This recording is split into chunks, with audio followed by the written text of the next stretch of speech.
Paikoillanne. Nyt oli kyllä näiden kilpailuiden tasaväkisin startti. 3 naista lähti aivan samalla 1000 sekunnilla liikenteeseen.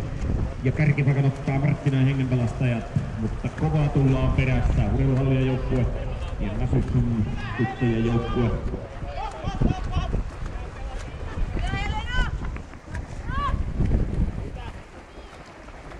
Ja sitten siellä on räpylät jalassa valmiina lähtemään toiset Rieksuuimarin omalle osuudelleen.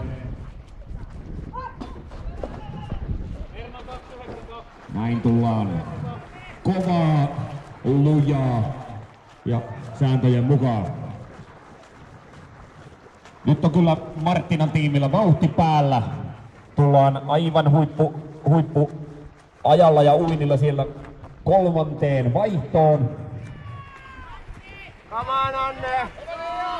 Mutta näin lähti 3. miesnuomari liikenteeseen. Marttinan tiimi 1. Urheiluhalli 2. ja Nasuksen joukkue 3. Ja siellä tulee Rescue Tupe, pelastuspatukka perässä. Ja 3. miesnuomarit lähestyvät jo Marttinan tiimi siellä viimeiseen vaihtoon. Ankkuri odottaa vedessä. Urheilujoukko ottaa kiinni, katsotaan miten käy, miten tullaan maaliin. Ja sitten vaihtuu patukka toiselle, toinen tarttuu kiinni patukkaan, lähtee tulemaan patukan perässä siellä. Saa auttaa minkä pystyy, minkä osaa ja minkä jaksaa. Nyt pitää potkurit käydä niin, vesi pitää lentää taivaaseen asti. Silloin kun tullaan kovaa, niin silloin pitää vettä, pärskettä olla ilmassa ja nyt tullaan kyllä kovaa.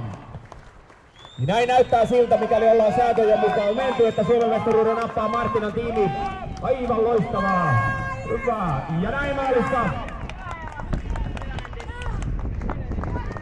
Ja urheilujoukkue ottaa hopeaa, mikäli ei tule sääntöritteitä. Ja 3. vielä tsempataan maaliin Nasuksen joukkue.